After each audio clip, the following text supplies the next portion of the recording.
ګرانو کتونکو السلام علیکم. زه محمد سلمان همدرد د حق غږ پښتو چینل خبري لنډیز کې ستاسو قربا اوس تاسو پام را اړوم د مهمو خبرونو لنډیز ته.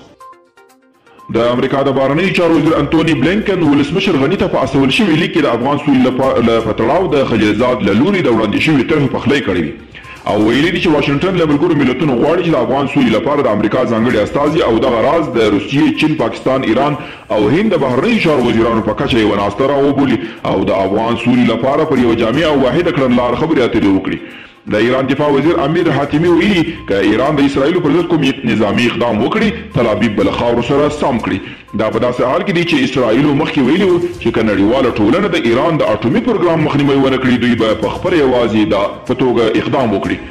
مسعود اندرابي د کورنیو چارو وزیر ویلي د طالبانو عملیاتو کومه ګټه نه لرله او یوازې دوی افرادو ته له 600 نه زیات تلفات اوښتي دي.